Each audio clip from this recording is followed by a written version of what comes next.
Assalamu alaikum warahmatullahi wabarakatuh. Hope you're doing well. We're continuing our reading of the Jehovah's Witness version of the Bible. It's been quite some time since I read it. We're going to read it in order.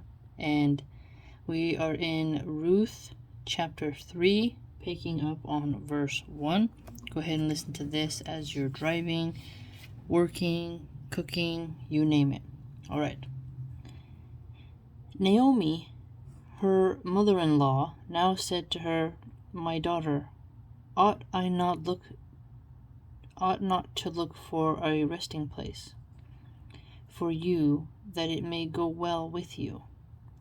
And now is not Boaz, with whose young women you have continued, our kinsman?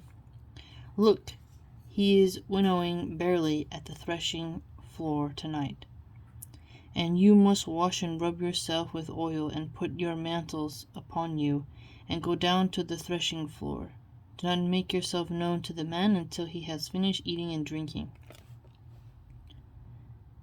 And it should occur that when he lies down, you must also take note of the place where he lies down, and you must come and uncover him at his feet and lie down, and he, for his part, will tell you what you ought to do."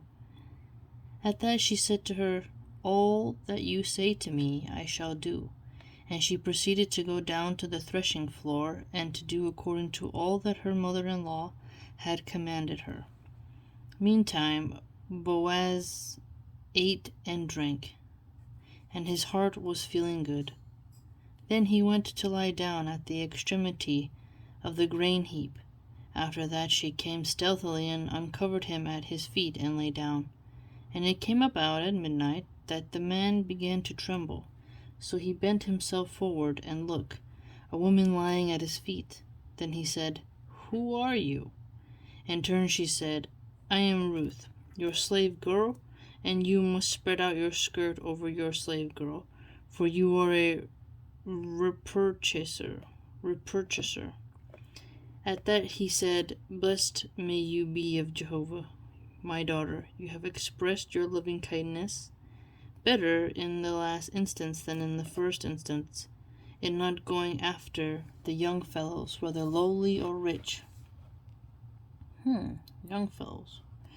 "And now, my daughter, do not be afraid, all that you say I shall do for you. For everyone in the gate of my people is aware that you are an excellent woman. And now, while it is a fact that I am a repurchaser, there is also a repurchaser closer related than I am, lodged here tonight, and it must occur in the morning that if he will repurchase you, fine, let him do the repurchasing.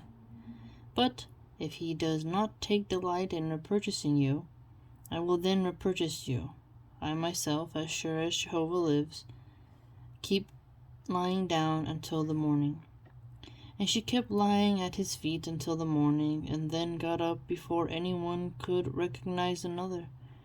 He now said, "Do not let it be known that a woman came to the threshing floor." And he went on to say, "Bring the cloak that is on you, and hold it open." So she held it open, and he proceeded to measure out 6 measures of barley, and to place it upon her, after which he went into the city. And she went her way to her mother-in-law, who now said, "Who are you, my daughter?"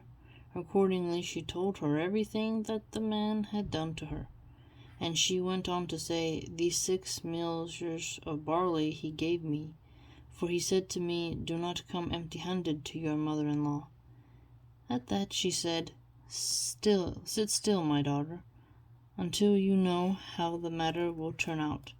For the man will have no rest unless he has brought the matter to an end today." Chapter 4. As for Boaz, he went up to the gate and began to sit there. And look, the repurchaser was passing by whom Boaz had mentioned. Then he said, "Do turn aside. Do sit down here, so and so." Hence he turned aside and sat down. After that he took 10 men of the older men of the city and said, "Sit down here." So they sat down. He now said to the repurchaser, "The tract of the field that belonged to our brother Elimelech, Naomi, who has returned from the field of Moab, must sell. As for me, I thought that I should disclose it to you, saying, buy it in front of the inhabitants and the older men of my people. If you will repurchase it, but if you will not repurchase it, do tell me, that I may know, for there is no one else but you to do the repurchasing. And I am next to you. At that he said, I shall be the one to repurchase it.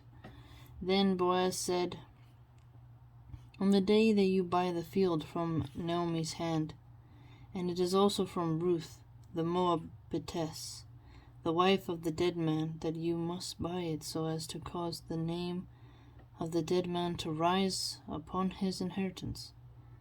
To this the repurchaser said, I am unable to repurchase it for myself, for fear I may ruin my own inheritance. You repurchase it for yourself with my right of repurchase, because I am not able to do the repurchasing. Now this was the custom of the former times in Israel concerning the right of the repurchase and concerning the exchange. To establish every sort of thing, a man had to draw his sandal off and give it to his fellow, and this was the attestation in Israel. So when the repurchaser said to Boaz, buy it for yourself, he proceeded to draw his sandal off. Then Boaz said to the older man and all the people, you are witnesses today that I do buy all that belonged to Elimelech and that belonged to Chilion and Mahlon from the land of Naomi, and also Ruth the Moabitess, the wife of Mahlon. Interesting. I do buy for myself as a wife, to cause the name of the dead man to rise upon his inheritance, and that the name of the dead man may not be cut off from among his brothers, and from the gate of his place. You are witnesses today. At this all the people that were in the gate and the older men said, witness, may Jehovah grant the wife who is coming into your house to be like Rachel and like Leah. So we have Rachel, Leah, both of whom built the house of Israel.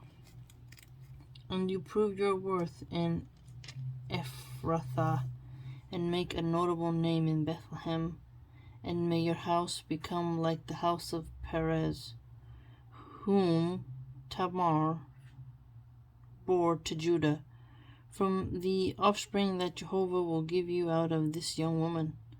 Accordingly, Boaz took Ruth, and she became his wife, and he had relations with her. So Jehovah granted her conception, and she bore a son. Okay, look at that. Let's circle that. All right. They had a baby. And the women began to say to Naomi, blessed be Jehovah, who has not let a repurchaser fail for you today, that his name may be proclaimed in Israel, and he has become a restorer of your soul, and one to nourish your old age, because your daughter-in-law, who does love you, who is better to you than 7 sons, has given birth to him. Look at that. Because your daughter-in-law loves you and is better than 7 sons. Think about that. If you had 7 sons, how they would take care of you. Her daughter-in-law is like that. Talk about goals. And Naomi proceeded to take the child and to put it in her bosom, and she came to be its nurse. Then the neighbor ladies gave it a name, saying, a son has been born to Naomi, and they began to call his name Obed. Okay, so what's a cool name? Obed. He is the father of Jesse, David's father. Now these are the generations of Perez. Perez became the father to Hezron. That's a cool name, Hezron. And Hezron became the father to Ram, and Ram became the father to Amminadab. And Amminadab became the father to Nahshon, and Nahshon became the father to Salmon, and Salmon became the father to Boaz. and Boaz became the father to Obed, and Obed became the father to Jesse, and Jesse became the father to David. Mashallah. Alright, that was the end of Ruth. Looks like my little one woke up from her nap, so I'll go tend to her. Very interesting. So Ruth became a mother. That's awesome. Mashallah.